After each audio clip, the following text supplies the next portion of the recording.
Hello, it's Hoops here, and welcome to Stories from the Pack, a series created for Wolves Fancast. Stories from the Pack, if you're not familiar with the show, is essentially a show where we invite a Wolves fan on and we have a little chat about their own Wolves story. On this episode, I'm delighted to be joined by the co-host of the Wolves podcast, Whole Lotta Wolves, and that is Paul Lappage. Paul, how are you doing? I'm doing good, thanks, mate.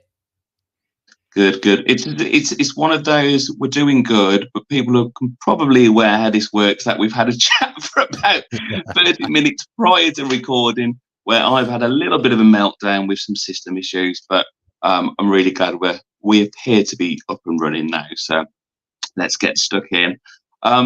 Mentioned a whole lot of walls there. We're going to come on to that a little bit later because we're going to work sort of in chronological order as it is. So where I pick up with everyone really is the beginning, the origins. And I always say I'm really envious when I ask people about their first match because I've got it down to about 5 potential matches, but there's so much more other than the match that I remember. And that's what I like to hear about. So for yourself, Paul, talk me through perhaps your first match, if you remember it in detail, or perhaps your first impressions of Molineux and I guess what impact that had on yourself. Yeah, good one. Like I've been able to recall my first match for a while and the setting around it. So I'm 44, born in 1980. So my first match, I think this actually set the precedent for a lifetime of woe because it was the 87 playoff loss to Aldershot at home. So it was 1-0. But you mentioned that those first impressions of Molineux, and I vividly remember it was like a bright sunny day. I remember going on to the South Bank. My dad took me and just looking round, and obviously at the time it was ramshackled. It was that one and the John Island. So the John Island hadn't changed so much, but just looking around and just being blown away by the sheer scale of it. So the size of the stand, the crowd forming, and just looking across the pitch, that vivid green grass of the pitch, and just being blown away. And I remember, I don't remember the game at all, but I distinctly remember that first look at Molineux. And then on the way back, we were walking back up Waterloo Road, and I was with my dad, and we were walking with Steve Daly because Steve Daly, after he retired, he ended up in the brewing industry and worked on the same sales team as my dad. So I was just There's walking. a lot of them. Sorry, Paul. There's a lot of them didn't they? Really, at that era, there were a lot of them that went into the sort of the publican trade. Yeah, so it like I didn't have a clue. I was walking next to like this £1 million footballer, and there's my dad just chin wagging with him. So yeah, I remember that, and that really that started my journey really, because it was once you get that just feel and the love of going, it was after that point it was I want to go every week, you know. Yeah, and I think it's an interesting era, isn't it? Because I recently attended a talk at the Molineux, and they covered the 80s in some detail. So I'm a similar age to yourself. I'm 41, so I can kind of relate. And at that time, you know, we perhaps were too young to realise what had gone on from that 80s Steve Daly era, you know, beating Nottingham Forest, you know, all conquering. And then you're at the point at Aldershot, you know, arguably one of the times a little bit of playoff heartache before we had it again in the 90s. Yeah. But I think, as you say, you would have looked out to a stand. To you, it was probably amazing, but it was probably crumbling at the pieces at the time. And, you know, as fans may or may not know, you're entering at a time where, like you say, perhaps it preceded the 90s where there was a lot of ups and downs, and we'll perhaps go on to that. But a real interesting era to be part of, you know, to be a Wolves fan. But I guess your first impressions were still, wow, this is your Wembley, this is your Molineux, and, you know.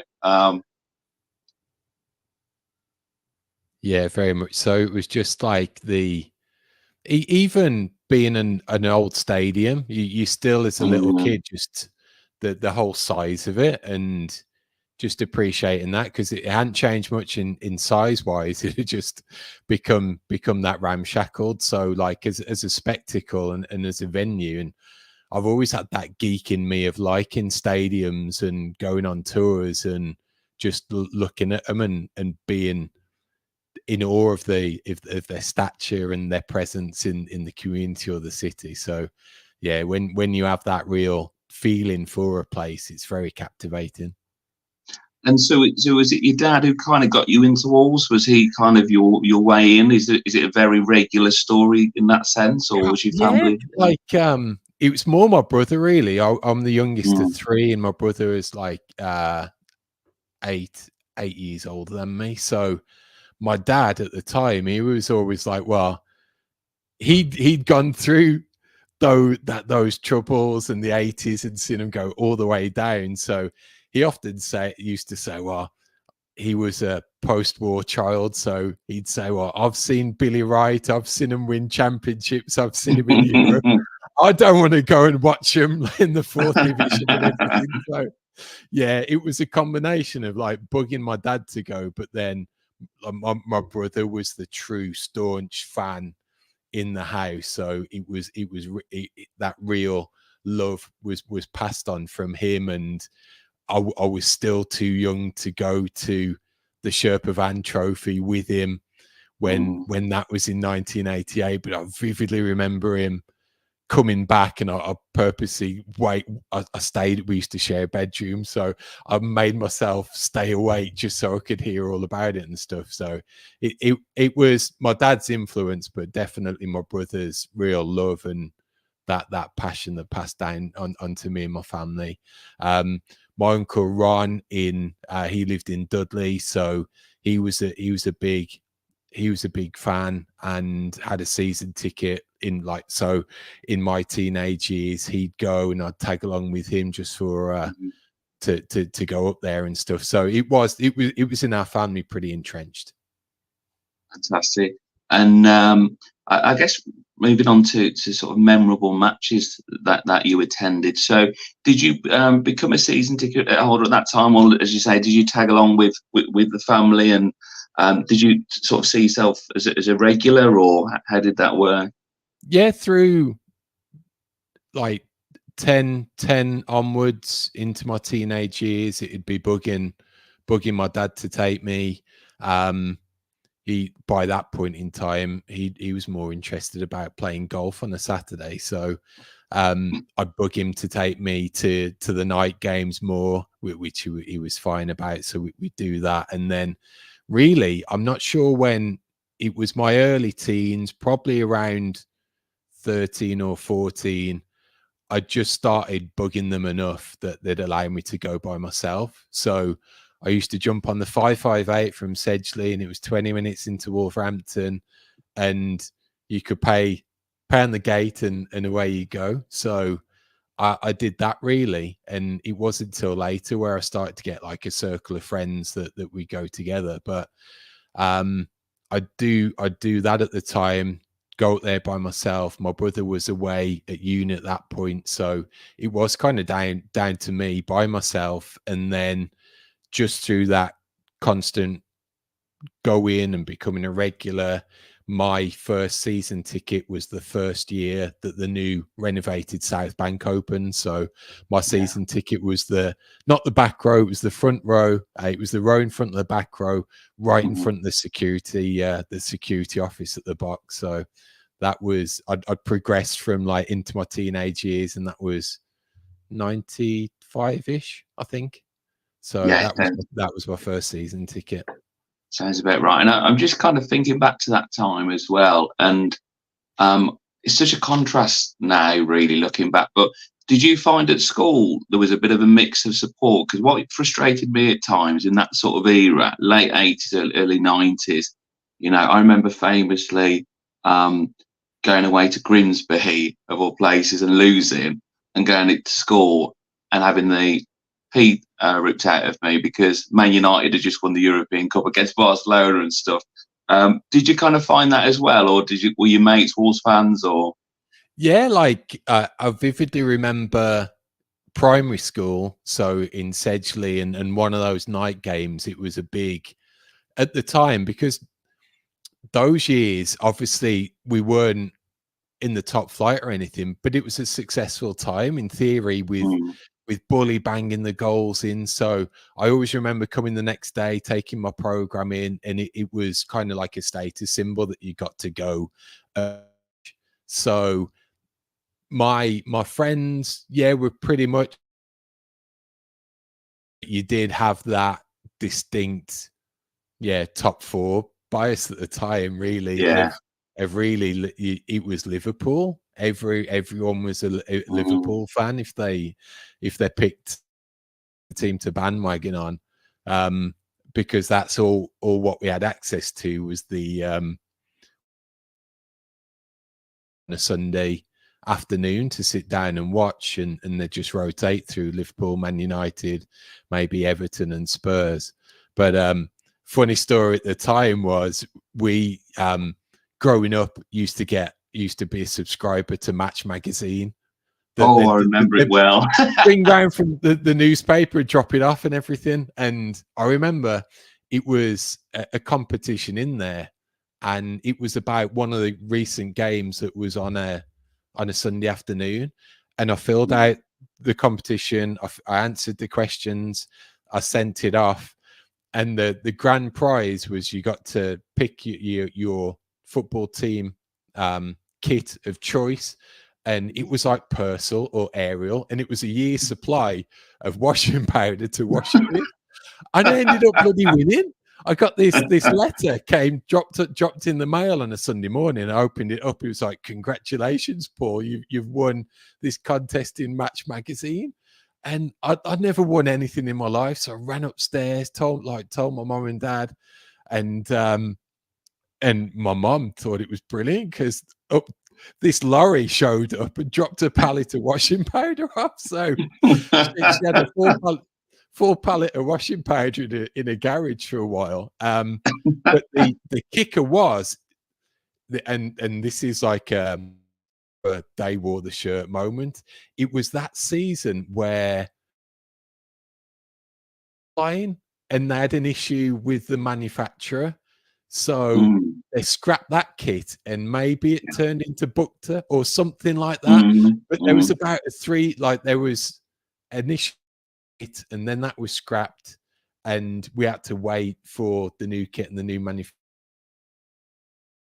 I had to wait about 6 weeks into the season to get my brand new kit. But yeah, that was a time of just being running around in a Wolves top and being quite proud of it.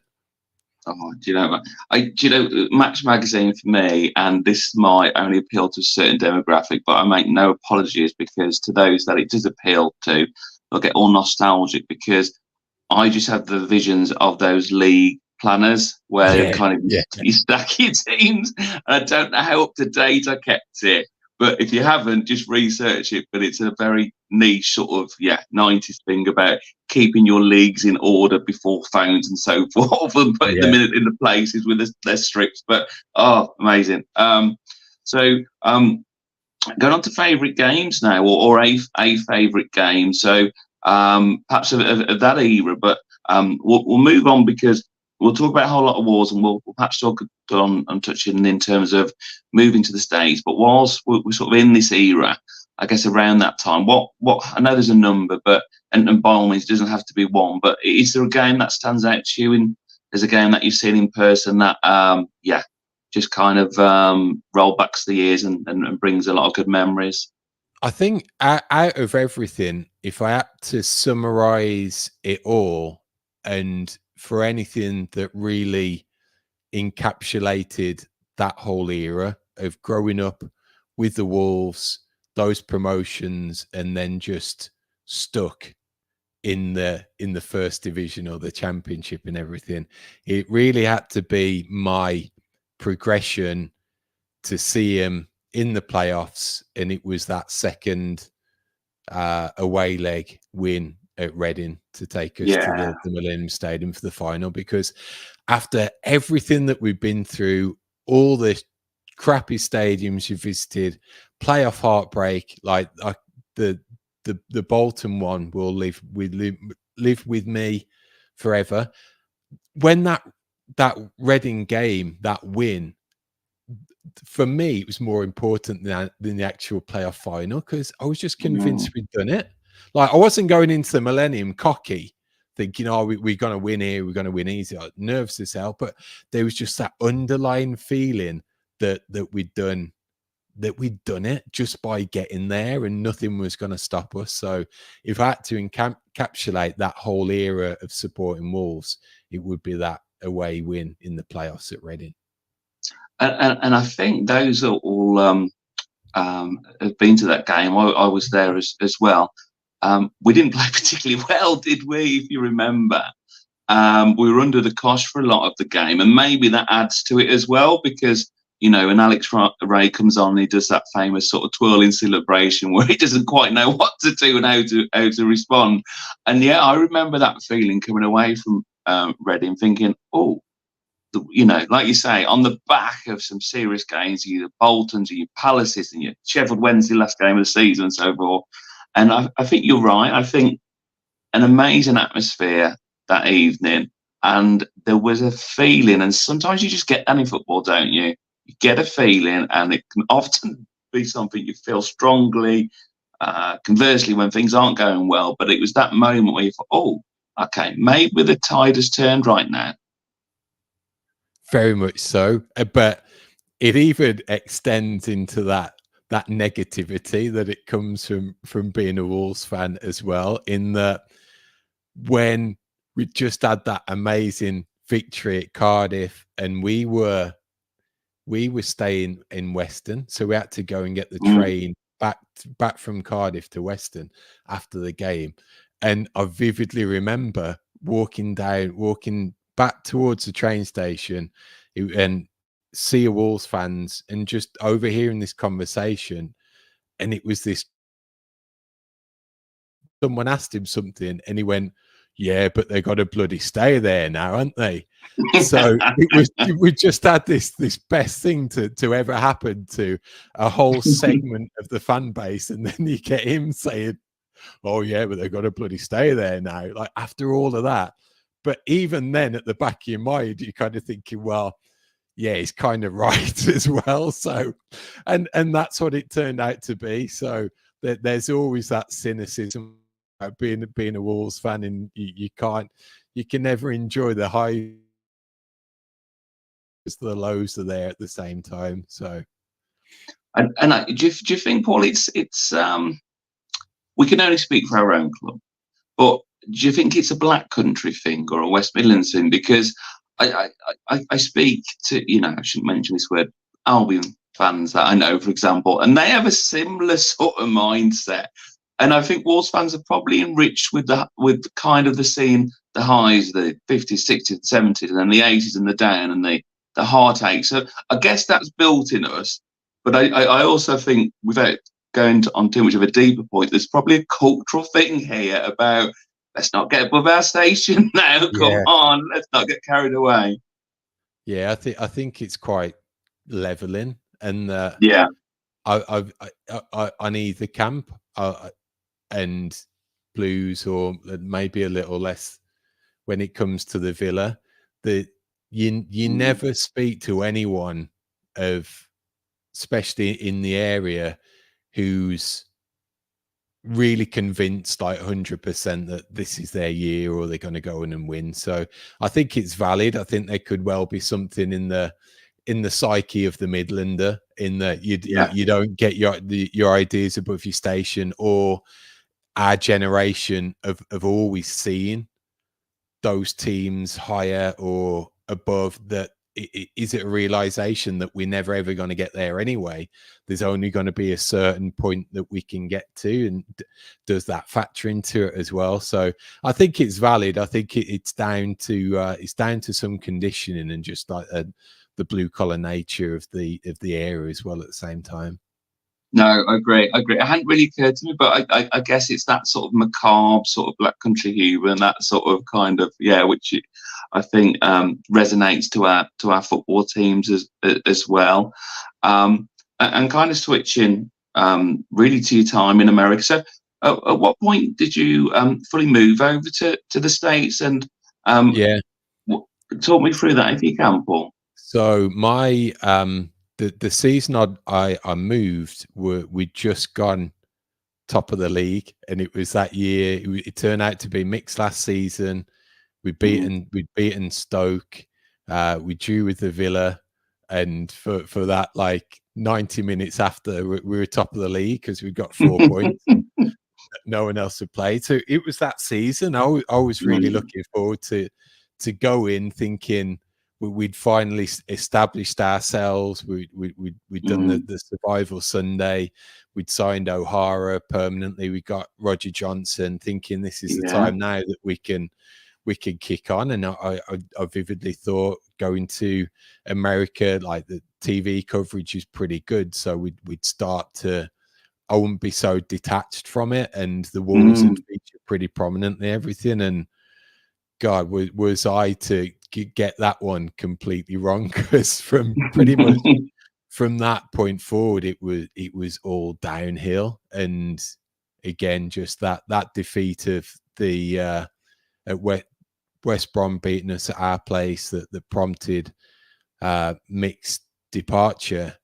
I've like it, because I was thousands of miles away. I couldn't process it very well. I by myself, just I'd got no outlet, and again, just like those weird feelings and having football all consuming. Sometimes it was just I wanted that outlet. I needed someone to speak to about it, or just have someone to vent to. So that was really kind of the downward spiral. And again, just going back-to-back relegations. And again, I vividly remember the defeat to take us into League One.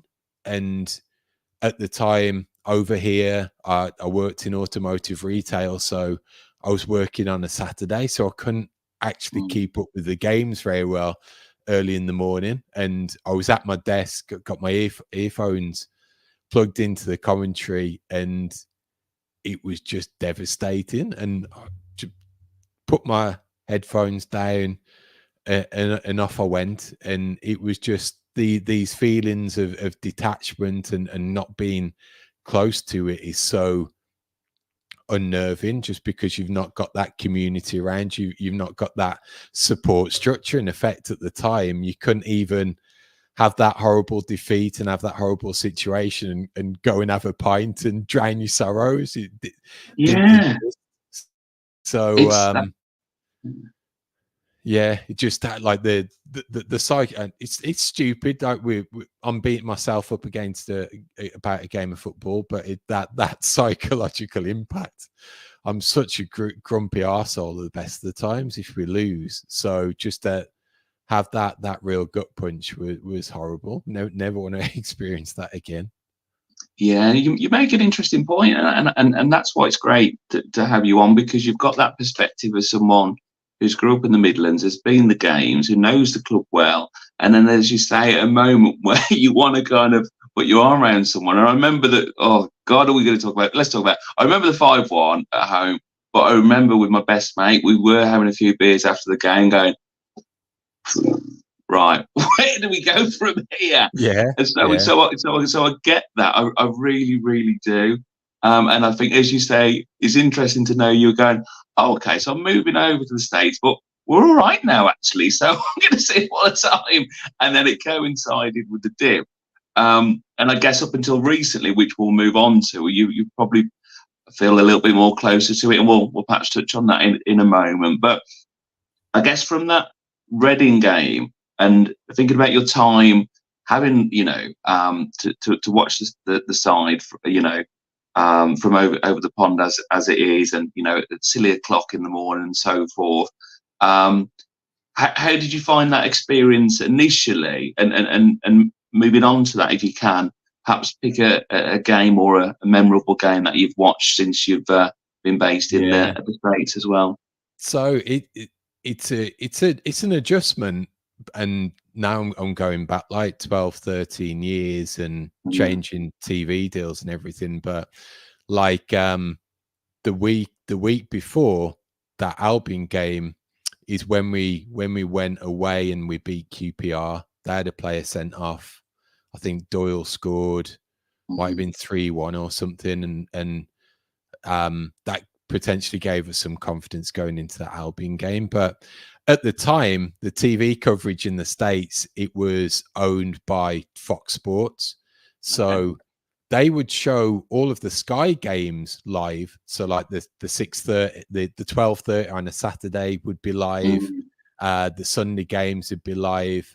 Then typically that Sports 1 and Fox Sports 2. So typically, and again, we're talking when these fixtures are spread across 2 days, so it's not as concentrated it was.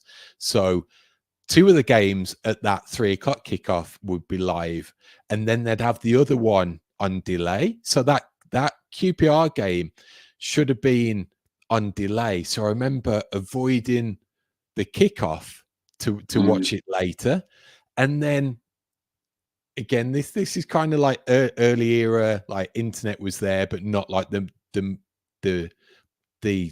microscopic coverage. It got bumped, so it actually turned into the live game. So I avoided the result, then came on to try and watch it live after the fact, and it was another game. I was like, what's going on? I didn't realize. So I completely messed my whole day up to try and avoid the result and watch it live, and they'd moved it. So again, I was gutted because that was I'd made my whole day around it, but at least we'd won. So that's kind of that was like the ground zero of support when you like, around TV coverage, when you're dictating your day to try and watch it. But fast forward now over here, NBC have the rights. They've had it for a good few years now, and they're brilliant. So either you can, it's the live game, which is on there like their standard show, their standard Premier League mornings production. So we get the 12:30 game, and then we get the 5:30 game on the Saturday. But everything else is on their streaming platform or another NBC owned channel. So you got no issue now about missing a game. You can watch everyone. So it's brilliant. And out of all of those, and it really, it brings together a few things. It brings together that experience of watching the Wolves in a different country. It brings in forming a supporters club to get that vibe a little. Starts to set the foundation of the podcast a little bit. But it was the 3-2 win against Man City. So when Edison got sent off early, and we went 2-0 down, and we came back. Yeah. So it was the Christmas game. So I think it was our Boxing Day game that got moved to the 28th, and it was either a 5:30 kickoff UK time or a 7:30 kickoff UK time. So that makes it even better for us because it's right on our lunchtime, or it's right into early afternoon. So people can make the time when it's a little later to come out and watch collectively. And that's what people did, because either they were off work or they got family visiting. So at the bar where we met, we got a really good turnout. And I can't remember what the reason was, but I think because we had the one side of the bar to ourselves, we got to watch it in front of the biggest screen in the bar, which was great. And in front of it was, instead of being sat down, it was more bar stools and high tables. So there was a big group congregated around there, and then the the nice thing about this is that fast, like a little prior to then, or might have been the season before, there was a guy who showed up and he came by himself. He'd sat down in the bar by himself, and he was in a little I'll be brutally honest, he was in a little too tighter fitting Wolves top. And so I went up to him and introduced myself, and he said, yeah, my name's Chris. And I said, Chris, that doesn't sound to me like it's a Wolverhampton accent, because it was quite thick Scouse. And he said, well, yeah, you're right. Actually, I'm over here. I've lived here for work for 4 years or anything like that. But actually, my cousin's playing. And he turned around and showed me this jersey, and it was Connor Cody's match worn jersey. So we got Connor Cody's cousin, who started coming to watch our games when it didn't cross with Liverpool games that he was watching. So the nice thing was, from him, all of his family from that side had come to visit him, so he brought all of them as well. Aunt was there, other cousins and everything. So there's a big group of Wolves fans, and then a big bunch of Codys as well, all watching together. And the best thing about it, and I think this is where it really stood out for some of the native American fans in there, was like the nature of the game, the comeback, the setting we're in, the big collection of expats that were in the bar. That was by far and away the biggest opportunity of limbs that you can get away with in the bar, because all the Brits came together, hugging, jumping up and down, and you saw a lot of the natives, a lot of the great that we'd scored, but like thinking, what's going on with these English people going crazy and hugging each other and jumping up and down. So that really summarizes kind of what we've been able to bring about, and what Houston's put together, really, in terms of a local fan base here. So I'm going with that one as a significant game. And it's just brilliant. And without being twee and cheesy here, it's kind of the lone wolf, and you built your own pack, which I think is amazing, because you were probably conscious of those connections, and you referenced the games and moving over and where we were, and now suddenly, and we'll touch on this a little later on the episode, you've built a community. And I think just having your Wolves colours on, I know when I've in the past, I've been like traveling in Australia and Thailand, put your colours on, even if because football's so universal, isn't it? Yeah. And people will talk to you and get in a conversation. I remember being at a bar in Melbourne. I had my football kit on. I was on my own. I checked into the hostel, and I thought, oh God, why have I checked in here? I'd left Sydney, where I had an amazing time, and I was questioning all my decisions. And as you do, I was supping on a drink, had my Wolves stuff on, and it was a Tottenham fan going, "Oh, good, is that Robbie Keane?" And that just unites, doesn't it? And that's what's so wonderful about this sport. It just connects you. It's like that awkward moment at dinner party if you looking for, people will say, "Oh, what do you do for a living?" And I hate that question. It's like, oh, whatever. I don't want to talk about my job. Do you support a football team? Not really into football. Okay, I'll move on, because it's such a good way of getting in. And wherever you are in the world, it really does get you bonded together. I think what we'll do a little bit later on, I'm going to ask Paul to do his five-a-side, Wolves side. But it feels the order is going to shift now, because I think while we're on this subject, we've mentioned a couple of times Whole Lotta Wolves. So in a moment, I'll let you just sort of, for those who aren't familiar, give us sort of an introduction to it. But I'm also interested, because I remember when Whole Lotta Wolves came out, and I was a big part of the fan cast at the time. And I'll be honest, we thought, another podcast, because it was a time where they were all coming out. And I will be honest, there was cynicism to go, okay, but it might be a bit different. And I've said this publicly on Twitter. I'm sure you've seen it. Whole Lot of Wolves is brilliant. It's well researched. Everybody that's on it is passionate, and there shouldn't be a monopoly on podcasts. It was probably a naive position that we took on the time to go. And I don't know if it's because it's a Wolverhampton thing, because Wolverhampton people are very protective of their football club. I think the modern term is gatekeeping that football club, and there's a bit of resistance. So I know you come from a different place perspectively, but my question to you is this, Paul, in a rounded way, were you concerned in terms of how it would be perceived as an American podcast in a Wolves space? Yeah, very much so, because I was petrified that you'd put it together and it just sound like really cliched, like, gee, Chuck, we nearly scored 1 point, but the goaltender pulled off this fantastic stop. I can't wait to see the replay. It was just kind of like through Houston Wolves and starting to form.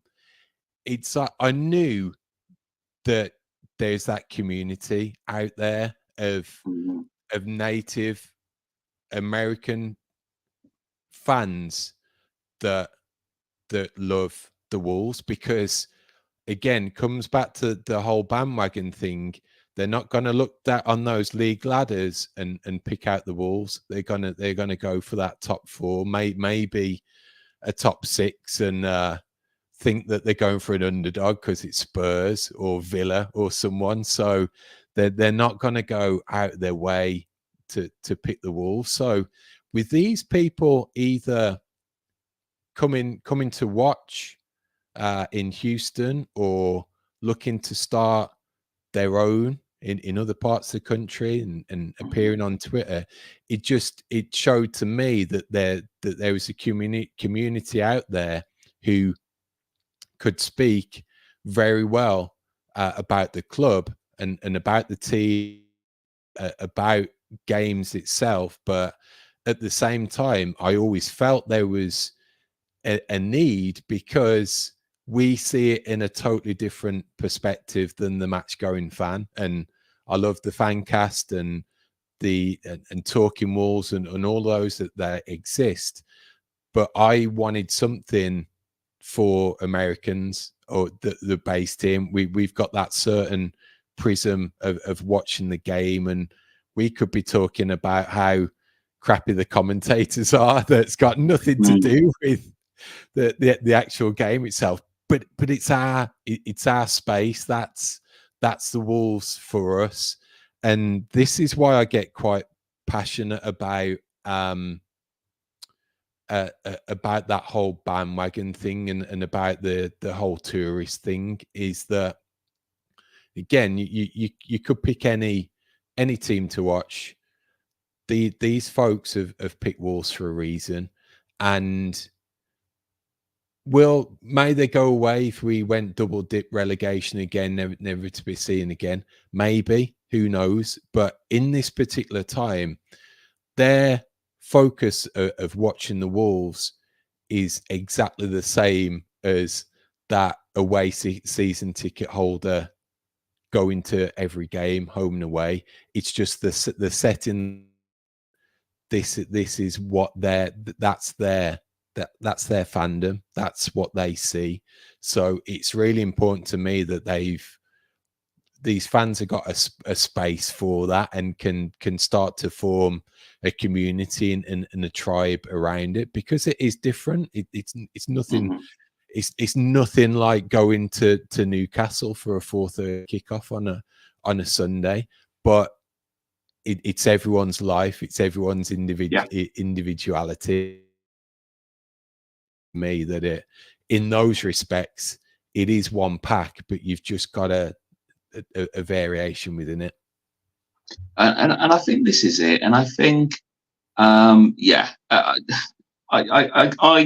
kind of stuck up for the pod on your behalf. Not that you need it, because I think ultimately a different perspective is always interesting, and how we see the game is always interesting. I always say it's not right or wrong. It's just opinion. But I think what you have with a Whole Lot of Wolves, and perhaps why you've had to kind of, you may appear that you're there to kind of be shot at effectively, is people who are really invested, and show a lot of respect, a lot of attention, to the club, and that comes through. So although I guess the origins was it to build that community because you sense there was an appetite there, you get people like myself who listen a lot because I'm listening to Wolves fans. They might have a slightly different accent, there might be slightly different cultural references, but these are passionate fans who love this club.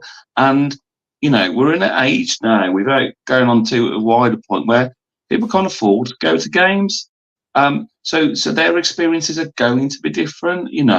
I'm going this year, but there might be a time where I might have to call it a day.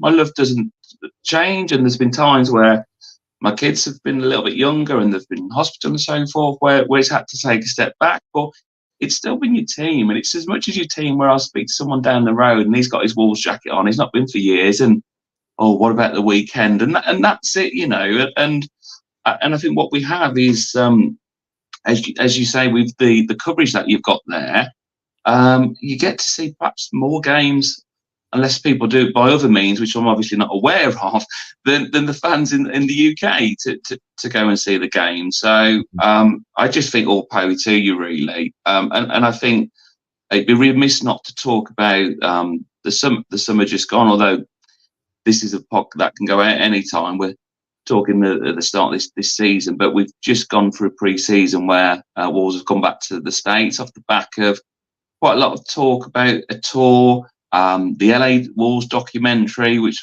was fascinating.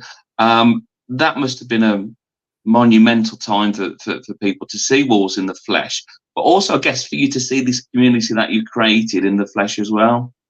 Very much so. I lived vicariously through all of those guys going, and again, you dotted around the country, so you're thinking like the massive scale it is, even to fly and go, and people coming together like that. But it felt to me like a reward for them, that they've invested in terms of support. They've followed the club over a number of years, and the club made the effort to come and see them. And just the likes of Danny Paletti that you'll speak in, him effectively like host them in his hometown, and just to see what that meant. Chris Fisher in Florida, like these people, that it means this club just as much to them as it does to me. So having them experienced something similar to what I've done in the past, it was fantastic. And just, again, community coming together, like Wolves fans really showing that Pat mentality. And I think what I've always tried to convey, and what comes across, is just how welcoming the fan base is. Either if you're an expat over here, you're going to give a new fan coming to watch a game in a bar a really warm welcome, because it's based on being that blue collar community from the West Midlands that buys someone a pint and has to sit down to chat to him, and that's what's so nice about the sub that come across, and the friendliness and the friendships that were formed. And it was brilliant. I think they did a fantastic job with everything that was put together. Brilliant. And the last segment on the show is linked. So this is a brand new segment.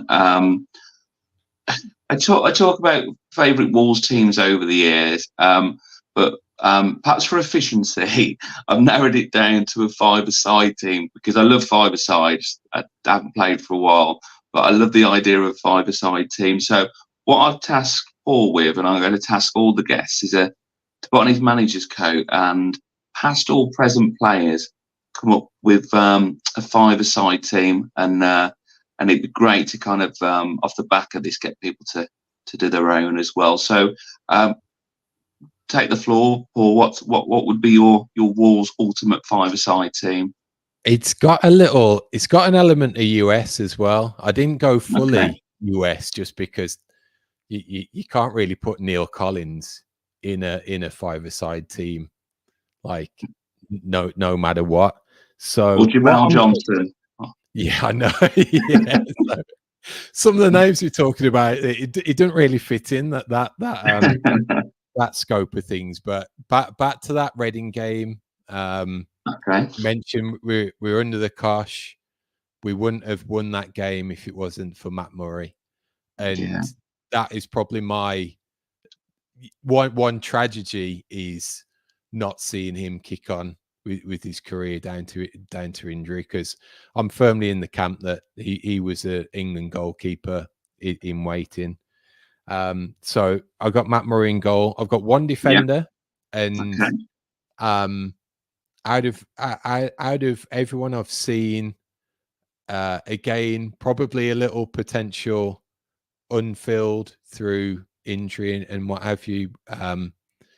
Rest in peace, because he was Rolls Royce. It was Dean Richards, and I'm just imagining him picking up that ball as that defender in the five-a-side team and going on that marauding run. Do you remember when he used to go on those crazy runs all by himself? Yeah. And he burst through, and you just waiting for him to score. So Dean Richards was immense.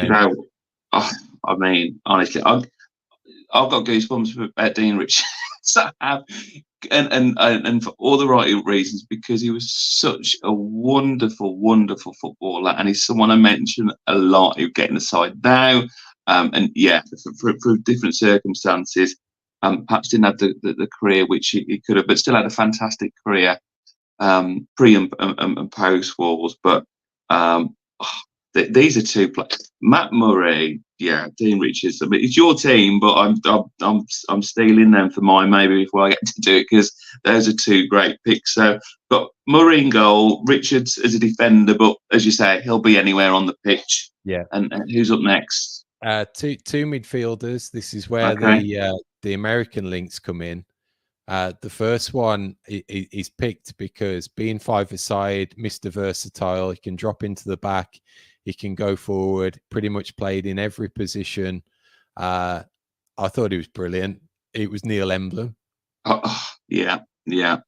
One of those players, never spectacular, but just something about him, the way he approached the game, personality-wise. I'd always warmed to him, and I thought he was brilliant. So I'm going Emblem, and then I'm classing like the outward the diamond. So even this is midfield. I think it fits because it is Robbie Keane. Because during my generation of watching the Wolves, there's not been a player to come through the ranks like him, and it was immense. And then probably seeing him go on to scale the heights that he did to, you're always looking back at him thinking, well, he came through our ranks, he was one of our own, and then he did go on to finish his career here in America, so he's got that connection to the country as well. So those are my two midfielders, and then up top, I've got a huge decision to make here. I'm purposely keeping I'm classing my support in two different eras. So the player that gets picked as my striker in this five-a-side team comes from my American era. So it would have been Bully. If it's not Bully, it's got to be Raul, because just the whole number 9 encapsulated that role so wonderfully. And to have that figurehead for the team, especially in the part of America that I live in, with the heavy Mexican population. That is where you got the recollection of you walking down the street in Houston and you've got a Wolves jersey on, and someone would shout, and they'd be shouting about Raul Jimenez. So that really goes full circle in terms of my five-a-side team, and just putting the cherry on top of the cake in terms of Raul and everything that he offered, because he was immense, and I don't think you could have asked for a better striker at wearing that number 9 top for that team. What he bought was phenomenal. I mean, that team again: Matt Murray, Dean Richards, Neil Emblin, Robbie Keane, Raul Jimenez. I mean, that is some team, isn't it? And as you say, with Jimenez as well. But let's you know, in his palm. I mean, like you said, the Bully one is because I was thinking, is he going to go with Bully? I was thinking you could, and those of a certain vintage will. But with Jimenez, you can't make comparisons. But he technically, I think he was his way above Bully, if we're absolutely honest. But Bully was out and out goal scorer, and you know his record speaks for himself. But Jimenez had it all. When you know, he was one of the best strikers in Europe, arguably. You know, at that one season, that connection with Adama, he had it all, and those other players were incredible. I did ask you if you had anybody to, or if you want to think of someone now to help manage this side with yourself. Is there anybody, past or present, you would have to kind of be your assistant? Yeah, and I'll probably bring a parallel to US sports here, is that sometimes you might have that up and coming coach, like, or as the manager, and then as the assistant or the right hand man, they bring in that old timer, they bring in that veteran, that guy he's been there, he's done it, he's held head coaching positions elsewhere, but he's getting on in years, so he takes a step back and he's like that counsel to talk to that coach. So out of everyone, I would say, and it probably fits with where he is right now, I'd like my assistant to be Kenny Jackett, just because you know, again, totally different slant of this Wolves support, that I think there's a huge debt of gratitude to what he did. You know, it could have been disastrous if they'd made that wrong appointment, dropping down into League One, and everything that he had to do in terms of managing playing squad and ego and wages and all of that to do what he did. I think is phenomenal. So that would be my go-to assistant. And he just comes across as quite calming as well, doesn't he? You know, you could go with Mick, but you'd imagine he'd be quite stubborn and kind of tell you what he wanted to do now and so in certain terms, where, as you say, as a little bit of a counsellor, a Kenny Jackett, I think is a wise head, and as you say, a fantastic job at a difficult time, dealing with a lot of egos, a lot behind the scenes. And as we've seen famously with other clubs, if you don't get up first time and you're in that division, things can get very difficult. Yeah. As we've touched on players there, excuse me, could be within that five-a-side team or anybody else who perhaps didn't go in for any reason. Have you got a favourite player, or who was your first hero, would you say, as a Wolves fan? Yeah, growing up, it was that Bully era, just because the ball was hitting the back of the net. I was like 8, 9. Then it was the World Cup, and it was just to have that player from the Wolves in Division 2, like your team is in the England squad, going to a World Cup, and distinctly remember having a Bully cut as a kid and everything. It was that you would follow him to that degree. So certainly that for that particular era. and you can't really go wrong with that at the same time. Kind of around that time when we signed Jeff Thomas, I thought Jeff Thomas was going to be everything that we were looking for in that midfield, because it always felt the time we were a little light in midfield. Could we get overrun?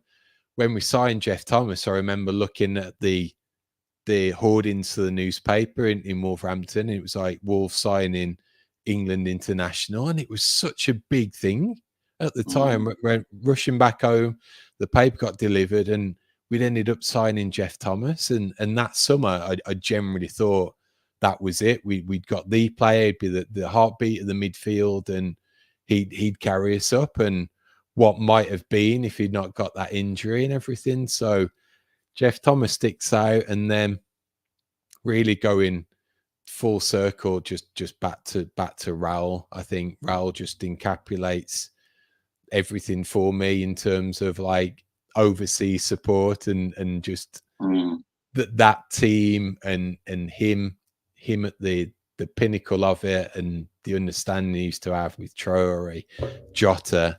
Like over here in America, it's unheard of that you wear a replica top not to have someone's name and number on the back. So up until Raul, I'd never had anyone's name and number on a Wolves top. Never thought of it, and that was the first one for me to say, yeah, he's the guy.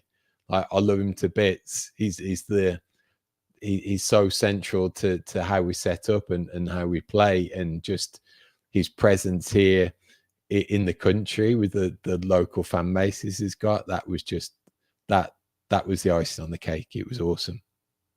I think there's just something about a number 9, isn't there? There's something about a talisman, and as you say, I think Raul Jimenez, really, when he came in, it was part of I think a group of players who, as you say, fully immersed themselves within the community.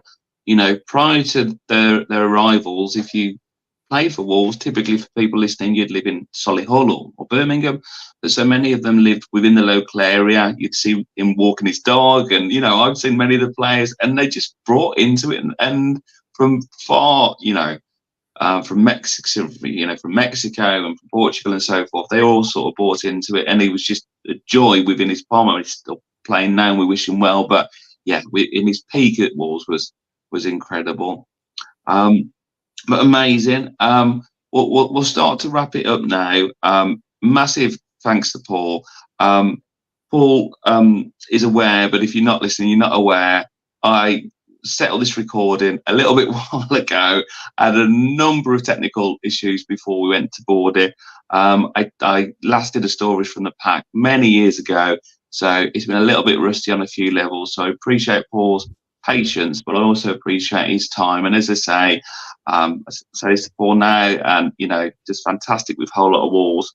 Please follow them on social media. There's enough of us out there, and if you're sad like me, you're probably listening to this, you can't get enough of your Wolves content, then yeah, just soak it all up. Anything else you want to say, Paul, before we close? No, it's been